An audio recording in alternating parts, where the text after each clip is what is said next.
할렐루야, 할렐루야. 네. 로마서 5장 20절, 21절 말씀 같이 보십시다. 로마서 5장 20절, 21절.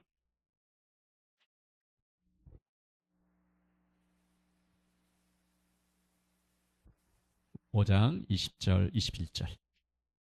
같이 우리 한 목소리로 봉독하십시다. 시작. 율법이 들어온 것은 범죄를 더하게 하려 함이라. 그러나 죄가 더한 것에 은혜가 더욱 넘쳤나니 이는 죄가 사망 안에서 왕노릇한 것 같이 은혜도 또한 의로 말미암아 왕노릇하여 우리 주 예수 그리스도로 말미암아 영생에 이르게 하려 함이라. 아멘. 아멘. 아, 신앙은 우리는 세상을 살면서 신앙 생활을 하는 것과 또 밖에서 살아가는 것, 이 두 가지 목소리들이 서로 달라가지고 서로 충돌하고 갈등할 때가 많은 것 같아요. 어, 뭔가 좀 열심히 해보려고 하는데 밖에서도 그렇고 또 이 하나님 앞에서 또 신앙생활도 열심히 해보려고 하는데 번번이 또 넘어지고 실패하는 것, 그것이 저나 여러분의 모습이지 않을까 생각됩니다. 네, 잘해보려고 하잖아요. 우리 열심히 해보려고 하고. 그런데 잘 안 되죠. 잘 되신 분들이 있으시면은 비밀을 좀 저한테 알려주십시오. 그러면 제가 훨씬 이렇게 목회하는데 어, 힘이 생길 것 같고요.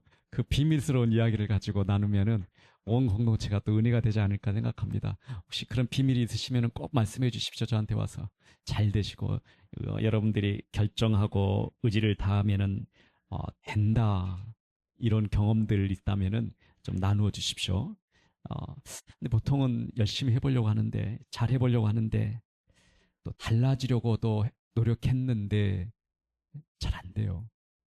여러분, 로마서에서 이 바울 사도의 이 메시지, 하나님이 주신 로마서의 메시지는 우리가 이 부분에서 우리의 의지의 문제가 아니고 우리의 노력의 문제라고 말하지 않아요. 신앙생활은 우리가 어떤 노력을 열심히 더 해야지 우리가 신앙생활을 잘할 것 같다. 또 우리가 의지적으로 좀 어떤 특별한 결단을 해야지 신앙생활을 잘할 것 같다. 그렇게 말하지 않습니다. 오늘 우리가 왜 이 의지와 노력이라고 하지 않고 도대체 성경에서는 우리가 왜 이렇게 자주 넘어질 수밖에 없는지, 잘해보려고 하는데 달라지려고 했는데 열심히 해보려고 했는데 그런데 자꾸 그런데라는 단어가 자꾸 나오는지 왜 그럴까? 세 가지 이유에 대해서 로마서에서 오늘 우리가 읽은 본문에서 세 단어를 한번 볼 겁니다. 첫 번째 단어는 죄라는 단어고요. 두 번째 단어는 사망 안에라는 단어고요. 세 번째 단어는 그 죄가 사망 안에서 왕노릇한다는 단어예요. 이것이 바로 우리 인간의 실체라고 합니다. 저나 여러분들의 실체였고, 그런데 모든 인간들, 우리는 이 세상을 이해하고 또 우리의 삶을 살아가고 신앙생활하는 모든 것의 출발점을 바로 항상 잘 찾아 나가야 돼요. 어디가 우리의 출발점이 있는지, 그래야 하나님의 은혜를 구하죠. 그리고 우리가 어떻게 은혜를 구하는지도 알게 됐죠. 그렇죠?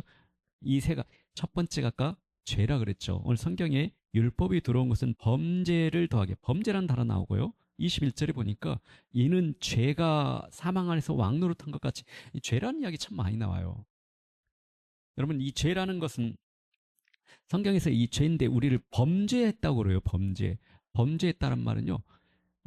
우리가 이 서 있어야 되는 곳이 있잖아요. 내가 이렇게 앉아 있어야 할 곳이 있는데 내가 서 있을 건데 이곳에서 미끄러 나가지고 저쪽으로 떨어져 나가는 거를 범죄라고 그러는 거예요. 하나님께서 원래 저를 이렇게 이 자리에 세우셨단 말이에요.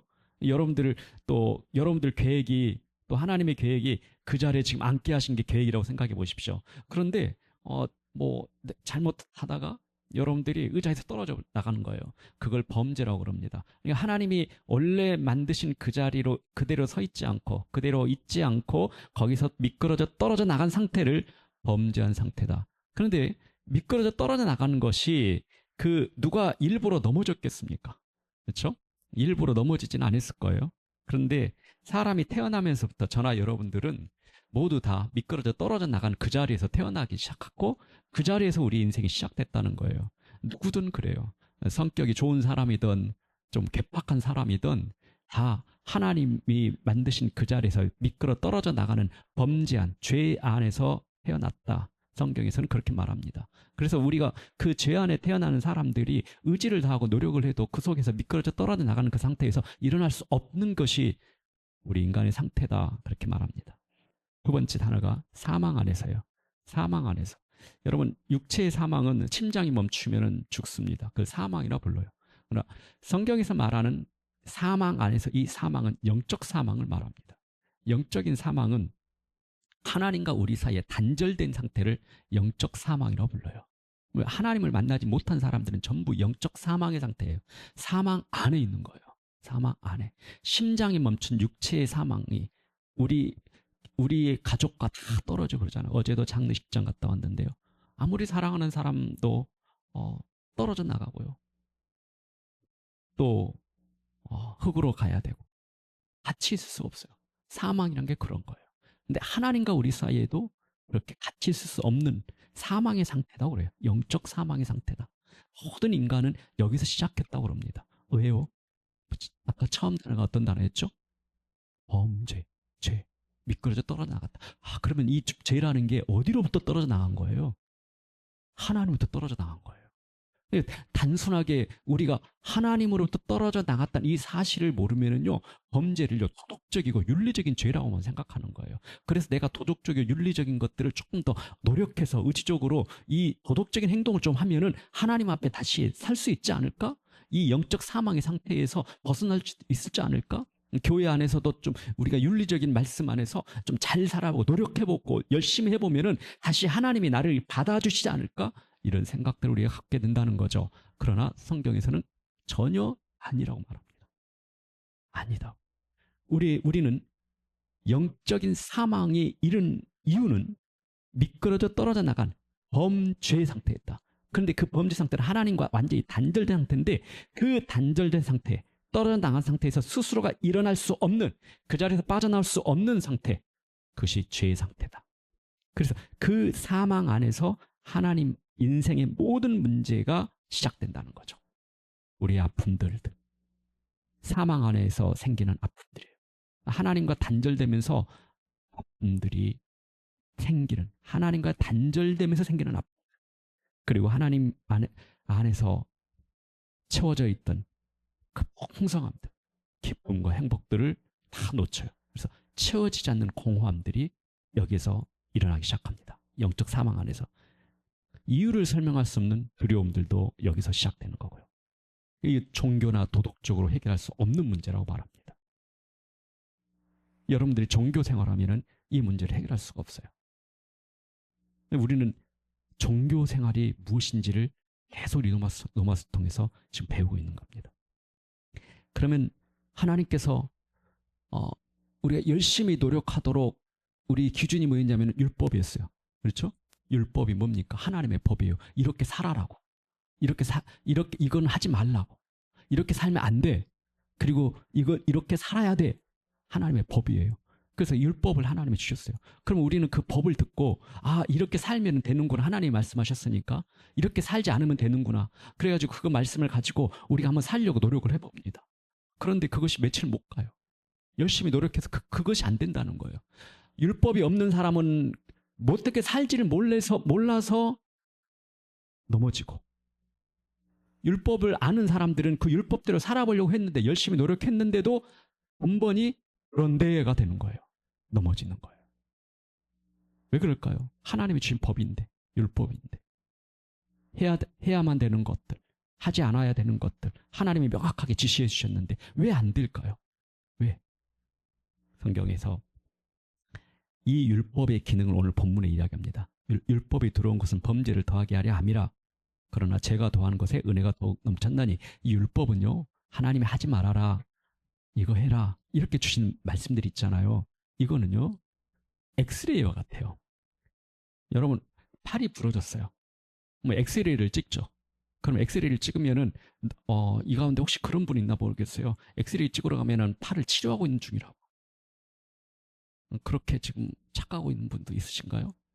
어, 어, 그 사진 찍는 것은 그 질병이 그 상태가 어떠한지를 보여주는 거죠. 엑스레이의 기능이 그거죠. 율법은 바로 그 기능을 하는 거예요. 엑스레이 기능을 하는 거예요. 얼마나 그 상태가 심각한지, 내가 얼마나 아픈 건지, 내가 얼마나 영적인 문제 속에 있는지를 보여주는 엑스레이를 보여주는 것이 율법이라는 거예요. 근데 그것을 통해서 나는 율법을 지킴으로 내가 치유되고 회복되고 살아날 수 있다고 착각한다는 거예요. 엑스레이 찍으면 살아날 수 있다는 것처럼 어리석은 거 높잖아요. 그래서 우리가 율법이라는 것, 그렇게 살면 해결되는 것이 아니라는 거죠. 고쳐지지 않는 거라는 거예요. 율법을 통해서는. 세 번째 단어입니다. 그러면 죄, 그 죄 안에, 사망 안에서 우리가 있고요. 세 번째, 그 죄가 사망 안에서 왕노릇한다고 합니다. 단순하게 내 안에 내가 선택하지 않은 왕이 있답니다. 모든 인간에는요. 내가 선택하지 않았어요, 그 왕을. 지금도 세계 곳곳에서 전쟁이 일어나잖아요. 전쟁이 일어나는데 그 나라 그 땅의 백성들이 전쟁을 선택했겠습니까? 가끔은 일부의 지도자들에 의해서 전쟁을 할 수밖에 없는 상황에 몰린 경우도 있잖아요. 그렇죠. 그리고 그 지도자가 만약에 독재를 한다고 생각해 보세요. 그럼 나는 전쟁을 싫어하니까, 나는 원하지 않았으니까 나는 전쟁에서 빠져나올 것 같고 전쟁의 그 위험에서 벗어날 것 같은데 그렇지 않잖아요. 그 전쟁 속에서 그 독재자의 판단에 의해서도 그 속에서 동일하게 그 독재자의 왕 아래에 있는 모든 백성들은 신음을 갑니다. 그것이 왕 노릇한다는 거예요. 죄가 사망 안에서 왕 노릇한다. 우리가 어떤 왕을, 죄를 선택하지 않았어요. 그럼에도 불구하고 우리가 그 왕에 의해서, 그 권위에 의해서 지금 살아간다, 사람들이. 그걸 말하는 거예요. 그래서 바울 사도는 이 죄를 나쁜 행동, 도덕적이지 못한 부도덕한 행동에 대해서 말하지 않는 거예요. 그 목록들을 죄라고 말하지 않아요. 나를 다스리는 왕으로 말합니다. 죄는. 우리를 다스리는 왕이 죄다고 말합니다. 그러니까 죄가 단순하게 내가 넘어졌어, 내가 도덕적이지 않은 행동을 했어, 부도덕해, 하나님이 원하지 않는 일을 했어, 이렇게 내가 뭔가를, 어떤 행동을 했다는 것, 그리고 하나님이 원하지 않는 행동을 하지 않았다는 것, 그 나의 행동의 기준, 목록들이 아니라 그 죄가 왕으로 권위를 가지고 일한다고 말합니다. 나를 다스린다고 말하죠. 그래서 이 백성들은, 그 나라의 전쟁 중에 있는 그 왕에 속한 그 모든 백성들은 의지로 그것을 빠져날 수 없다는 거예요. 의지가 약해서도 아니라는 거예요. 어떻게 돼야 돼요? 어떻게 해야지 빠져나올 수 있는 거예요? 의지를 다하면 빠져나올 수 있나요? 그 전쟁에 지금 그 원하지 않는 그 상황에서. 그렇죠. 어떻게 해야 돼요? 왕이 바뀌어야 돼. 그 전쟁을 하려는 그 리더십이 바뀌어버려야 돼요. 그러면 죄가 사망 안에서 왕노릇해서 우리가 우리의 의지로 안 되고 노력으로도 안 되고 열심히 해도 안 되는 건데, 우리가 어떻게 빠져나올 수 있습니까? 왕이 바뀌어야 돼요. 자, 오늘 그 이야기가 본문의 이야기들이에요. 하나님께서 해결하는 길은 오직 한 길입니다. 어떻게 왕이 바뀔 수 있어요? 그 백성들은 수만 명, 수천만 명입니다. 근데 그 리더십은 한 명이에요. 소수입니다. 그런데도 바꿀 수가 없어요. 그만큼 세력이라는 게 무섭습니다. 하나님께서 해결할 수 있는 오직 한 길을 말씀하세요. 그게 뭐냐면, 우리가 그 안에서 빠져나올 수 없다는 전제입니다.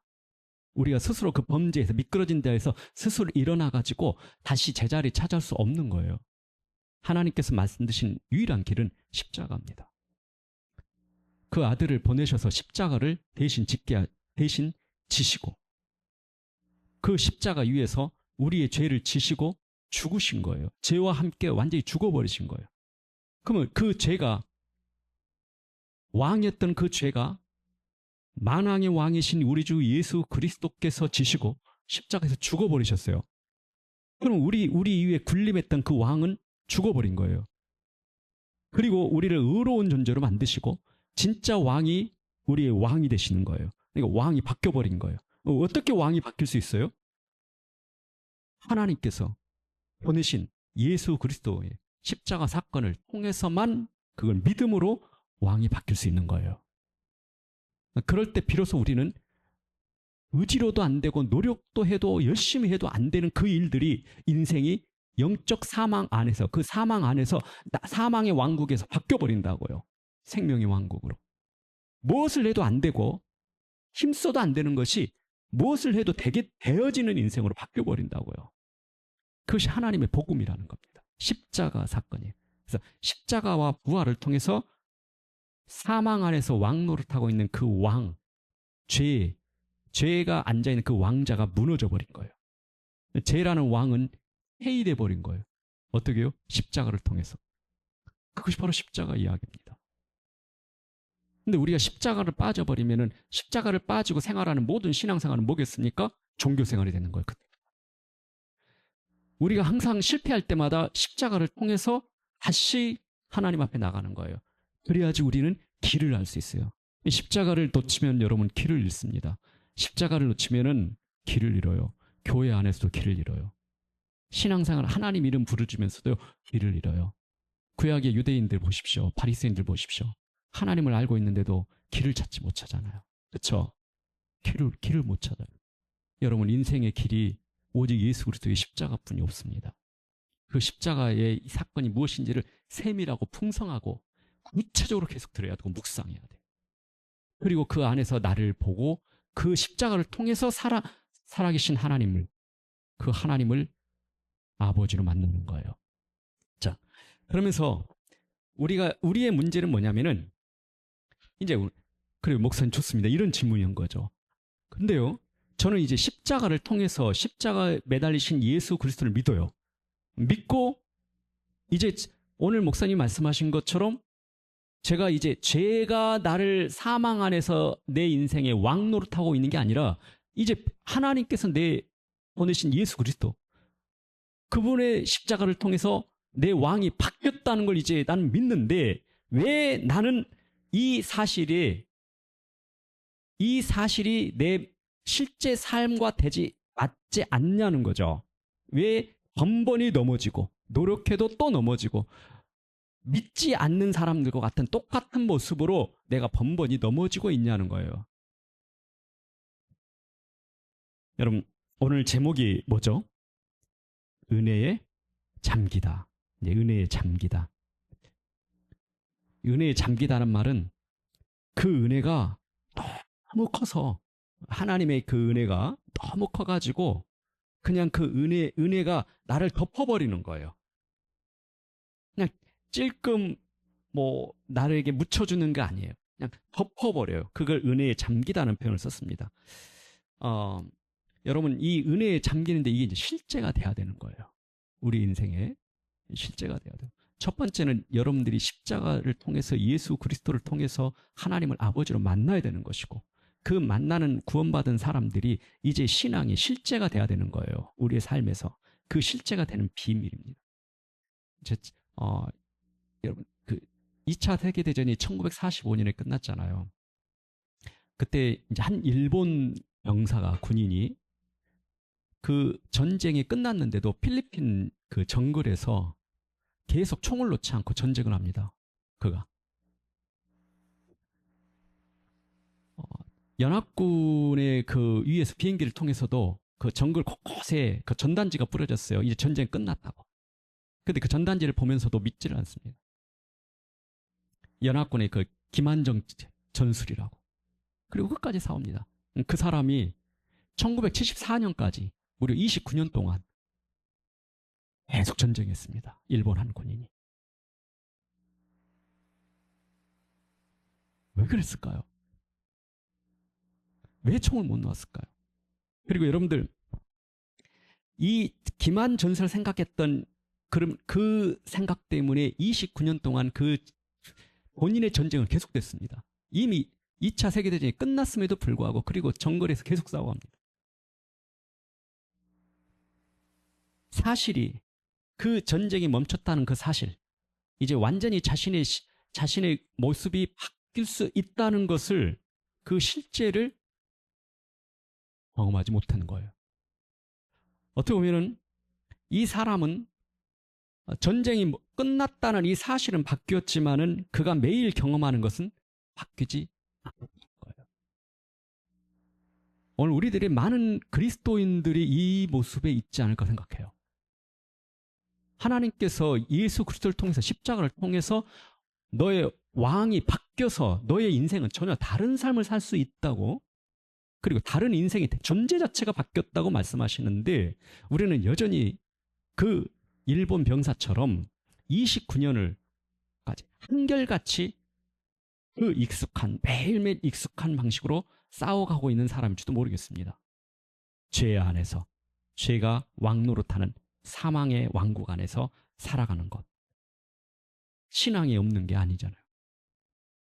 여러분들 이 시간에, 이 아침 이른 시간에 예배드리겠다고 온다는 건 이건 보통 어려운 게 아니에요, 사실. 아침 시간에. 주일날, 이 쉬는 날 일찍 일어나가지고 굉장히 분주한 시간, 저 충분히 이해돼요.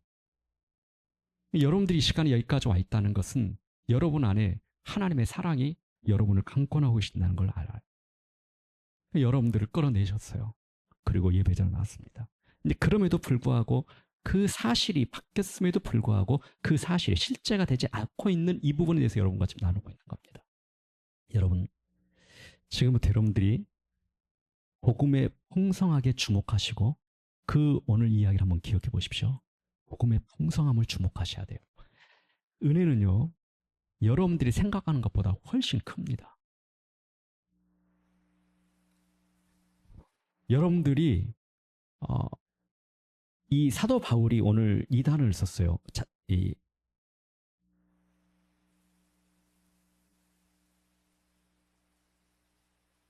제가 한번 더 할게요. 율법이 들어온 것은 범죄를 더하게 하려 함이라. 그러나 제가 더한 것에 은혜가 어떻게 했다고요? 더욱 넘쳤나니. 이제 우리 한글 번역에서는요, 이것을 풀어서 더욱 넘쳤나니 썼잖아요. 이제 원어에서는요, 이 단어가 한 단어로 썼어요. 근데 이 한 단어가요, 더욱 넘쳤나니. 넘쳤나니 우리가 이제 생각해 보세요. 넘쳤다 이렇게 하면 되는데요, 바울은요, 이것을요, 단어를 새로운 조합을 만들어 가지고요, 더욱 넘쳤다는 단어를 한 단어를 또 만든 거예요. 우리 새로운 단어 만든 것처럼 또 만들어졌어요. 왜 그랬을까요? 바울이 생각하기에 하나님의 은혜를 그들이 알고 일반적으로 쓰는 이 단어 가지고는 그 하나님의 은혜의 그 크기를 설명할 수 없을 거예요. 그러니까 그 단어를 조합해가지고 또 씁니다. 더욱 넘쳤나니. 그래서 제가 잠기다는 단어를 이 단어로 바꾼 거예요. 더욱, 저도 제가 알고 있는 최고의 단어를 한번 만든 게 아니라 가져다가 썼어요. 은혜가 사도 바울에게 더욱 넘쳤는데, 제가 느끼기에는 더욱 넘치면 어떤 느낌일까? 확 잠기는 것 같다. 그런 생각을 한 거예요. 그래서 은혜에 잠기다. 이게 은혜의 뜻입니다. 하나님께서 예수 그리스도를 통해서, 십자가를 통해서 주신 그 하나님의 은혜가, 그 크기가 담을 수 없을 만큼 그냥 우리를 덮쳐서요, 완전히 잠기게 하는 점. 상상을 초월하여서 넘쳐 흐르는 것이 은혜입니다. 여러분들이 오늘 십자가의 예수 그리스도를 바라보잖아요. 그 십자가에서 흘러나오는 하나님의 은혜 있죠. 하나님이 사랑이시다는데 그 사랑이 십자가를 통해서 은혜로 나타나게 보이는 거예요. 그 은혜가요, 저나 여러분들이 지금 상상하는 것보다 훨씬 커요. 그래서 저나 여러분들의 인생이요, 그 은혜 안에 있는 거예요, 지금. 그 은혜 안에서 두 번째는 이 은혜가 절대 취소되지 않는다는 거예요. 중요한 거는요. 취소되지 않아요. 누가 어디로부터 시작됐으니까요. 하나님부터 시작됐으니까요. 누가 그 일을 하나님의 일을 또 하시죠? 예수 그리스도께서 하셨어요. 그럼 예수 그리스도께서 십자가에 달리신 그 사건이 취소될 수 있습니까? 없죠. 마찬가지로 예수 그리스도의 십자가 사건이 2000년에 있었던 그 사건이 취소될 수 없던 것처럼 그 은혜도 동일하게 취소될 수 없다는 거예요. 저와 여러분에게 달려있는 게 아니라는 거예요. 우리가 오늘 실패했을지라도 지난 한 주 동안에 여러분들이 또 무너지고 넘어져고 열심히 노력했는데 그런데라고 나왔을지라도 취소될 수 없다는 게 은혜입니다. 하나님의 은혜는 그렇게 커요. 상상할 수 없는 정도로 큽니다. 그래서 여러분들이 오늘도 이렇게 담대하게 하나님의 말씀 앞에 예배자 앞에 나올 수 있는 거예요. 그리고 하나님을 아버지라고 부를 수 있는 것이고요. 입을 열어 찬양할 수 있는 것이고요. 나의 주라고 고백할 수 있는 거예요. 나의 왕 되셨다고 고백할 수 있는 거예요. 예수님의 십자가의 사건 취소될 수 없습니다. 거기로부터 흘러나오는 상상할 수 없는 은혜가 저와 여러분 안에 지금 흐르고 있고 우리를 덮치고 있어요. 은혜가요. 은혜는요, 내 상태가 아니라 십자가이기 때문에 취소될 수 없습니다. 자, 오늘 말씀 한번. 이 은혜를 받은 사람에게는 그럼 변화가 일어나잖아요. 그렇죠? 어떻게요? 그래서 여러분, 제가 복음의 풍성함, 은혜의 풍성함을 주목하시라고 그랬어요. 여러분의 내 상태에 집중해버리면요, 우리는요, 내가 하지 말아야 되는데 했어. 해야 되는데 안 했어. 이것 가지고 우리는 싸워요. 이것 가지고 싸우는 게 아니라 내 상태가 아니라 누구에게 초점을 맞추라고요? 하나님이 보내신 예수 그리스도 십자가를 통해서 주신 은혜에 초점을 맞추라고 그랬어요. 그 은혜에 초점을 맞추면은요, 우리가 어디 안에 있는지 은혜 안에서 모든 것을 할 수 있는 힘을 그 안에서 갖게 됩니다. 내가 어떤 존재인지, 어떤 존재로 바뀌어버렸는지, 내 왕이 누군지에 대해서 우리가 고백하게 되고요, 그렇게 살게 되는 힘이 나옵니다. 그것이 영적인 사망 안에 있는 게 아니기 때문에 그래요. 자, 여러분, 율법 아래 있을 때는요, 우리가 움직이는 동기가 뭐예요? 두려움이에요. 율법이 아까 뭐였죠? 하지 말아야 되고요. 해야 되는 것들. 목록들 있죠. 그것은 그렇게 신앙생활하는 사람들은요, 그 신앙의 동기가 뭐예요? 두려움이에요. 두려워서요. 불안해서. 그런데요, 은혜가 왕이 된 자리에서는 동기가 어떻게 해요? 바뀌어버려요. 자, 주목하십시오. 복음의 풍성함에 주목하시라고 했어요. 은혜가 우리의 모든 삶의 신앙의 이 동기가 돼버리면은 우리의 모든 삶에서 우리의 변화를 이끌어가는 그 최초의 동기자도, 유발자도 바뀝니다. 로마서 5장 5절에 우리가 지난 몇 주 전에 봤어요. 성령으로 말미암아, 여러분의 주보도 있고요, 여기 앞에도 있습니다. 같이 한번 보실까요? 성령으로 말미암아 하나님의 사랑이 우리 마음에 부음받음이니. 자, 하나님의 사랑은 어떻게 우리에게 부어졌어요? 예, 성령을 통해서. 그런데 그 성령은 어떤 과정을 통해서 우리에게 주어졌을까요? 하나님의 사랑은 누구를 통해서요? 예수 그리스도의 십자가의 사건을 통해서, 죽으심을 통해서 하나님의 사랑이 흘러나오는 거예요. 파이프예요. 십자가를 통해서. 그래서 십자가를 바라보는 사람은 성령 하나님께서 그 십자가를 바라보는 사람에게 성령의 하나님께서 우리 안에 하나님의 사랑을 십자가의 파이프를 통해서 우리에게 부어주십니다. 그 부어시는 과정을 우리의 눈에 보이는 과정을 뭐라면 은혜라고 표현하는 겁니다. 우리의 은혜는 하나님의 사랑이 내 안에 오는 것, 그걸 은혜라고 표현하는 거예요. 그럼 그 하나님의 사랑이 십자가를 통해서 흘러나왔어요. 그럼 그 사랑이 지금 어디 안에 있어요? 십자가를 통해서 바라보는 사람들에게는 우리 마음 안에 부어주셨다. 상상을 초월하는 그 사랑의 그 은혜가 우리 안에 부어주셨다는 거예요. 그리고요, 고린도후서 5장 14절입니다. 같이 보십시다. 또 그리스도의 사랑이 우리를 강권하시느니라. 나를 강권하는 게 뭐였죠? 그 사랑이 어디 있어요 지금? 내 안에요. 그 사랑은 누구의 사랑이에요? 아버지의 사랑이에요. 그 아버지의 사랑은 어떤 사람에게요? 예수 그리스도의 십자가를 바라보는 사람에게 그 십자가를 통로 삼아서 성령으로 말미암아 내 안에 아버지의 사랑을 부어주시고요. 그 내 안에 있는 내 마음 안에 있는 그 사랑이 나를 강권해요. 그래서 내가 뭘 하고 싶을 때요. 그 하고 싶은 게 그 사랑이면 그 십자가를 통해서 하나님의 사랑이 내 안에서 강권하시면은요 움직이게 돼요. 그것은 율법이 아니에요. 그는 사랑이 우리를 강권하시는 거예요. 여러분들이 아침에 누가 시켜서 나오지 않았다면 그리고 여러분들이 오늘 이 시간에 아침에 일어나서 예배 자리에 거둔 과정, 이 과정은 여러분 안에 있는 하나님의 사랑이 강권하심으로 일어나는 일들입니다. 작다 크다 내가 많이 느낀다 못 느낀다의 문제죠. 그러나 그 강권이 그리고 그 사랑이 할수록 여러분들이 느낌이 그리고 여러분들이 알게 경험한 맛이 강하고 더 풍성해지면은 그 친밀함이 더 가까워질 수 있을 거예요. 하나님의 사랑이 해야 하니까 그게 아니라 하나님의 사랑이 우리를 어떻게 한다고요? 강권하신다. 내 마음 안에서. 의무가 아니에요. 감사로 움직이는 삶이 되는 거예요. 받은 것이 너무 커서 그 하나님의 사랑에 하고 싶어지는 것이 생기고 그래서 그 은혜의 왕 앞에서 우리가 살아가는 것 그것이 하나님의 사랑입니다. 기도하십시다. 주님